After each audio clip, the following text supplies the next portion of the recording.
Racing to the Kentucky Oaks 2020 and the Breeders' Cup Juvenile, it's the Grade 1 Darley Alcibiades Stakes from Keeneland. An 11-horse field, let's start at the rail. And a two-time winner from Indiana, Gone Glimmering, is in the rail position. Showed tactical speed in both races, not a need-to-lead type, although it is a win-early pedigree. I think she kind of fits on the Brisnet speed scale. She's got a 75 and a 72 speed figure, and I think with the right trip, she could be in a top 4 finish. Meanwhile, 3D Flag goes out for Steve Asmussen. She picked up a win in her second lifetime race.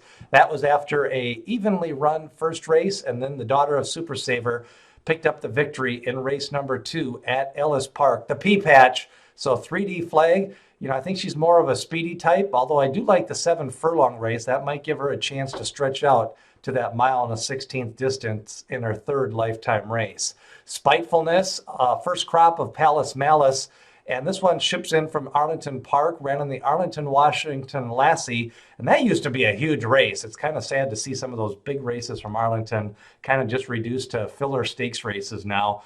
She did run in the Ellis Park debutante, kind of got beat badly there. I don't think she's improving at this time, and I think she's a need-to-lead type. I'm going to toss Spitefulness from the win spot. Meanwhile, Elandra, a daughter of Blame, Claude McGahey, sends out this, and you don't see Shug McGahey with too many first-time winners, and it was bet down that day, 7-1.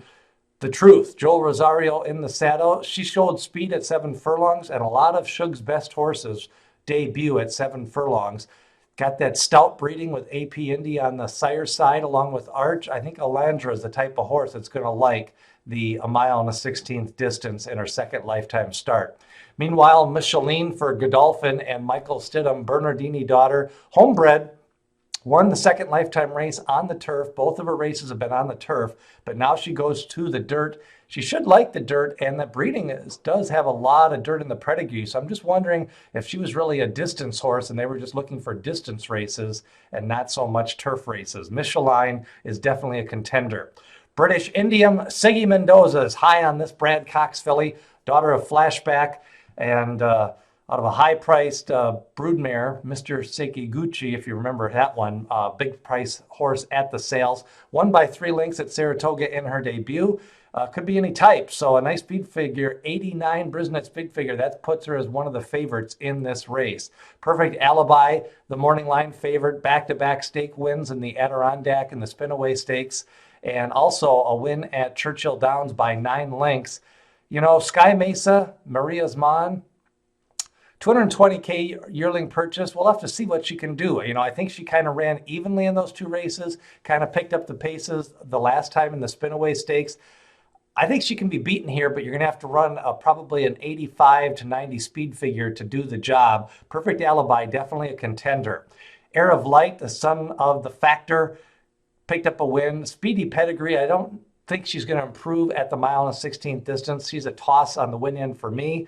Sequin, Wesley Ward sends out this winner.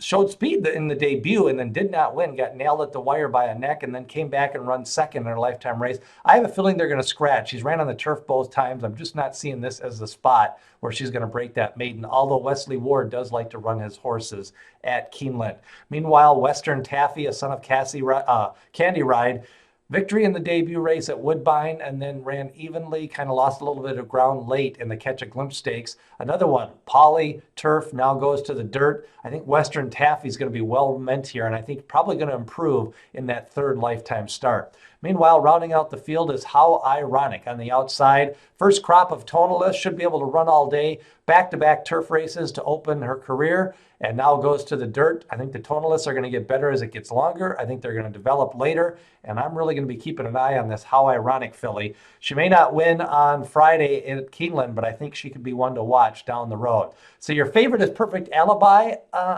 I'd take 3-1 on her. Anything less than that, I think she's a little overbet. Keep an eye on British Idiom and Micheline. I think Micheline is going to be well meant on the dirt. And I also think Elandra has got the distance pedigree. Joel Rosario rides, and Shug McGahey sends out with some good recent work. So Elandra, definitely a contender. That's going to be my top pick, Elandra and Micheline with Perfect Alibi, my third selection. Who do you like in the Darley Alcibiades. Leave a comment below and also subscribe, share this video, get everybody to subscribe as we need 200 subscribers before the Breeders' Cup. And we'll lead you into the Breeders' Cup with previews of all the Breeders' Cup races coming up later on this month. So hit subscribe, and who do you like in the Darley Alcibiades? Leave a comment below as we race you up to the Breeders' Cup with the stakes race from Keeneland.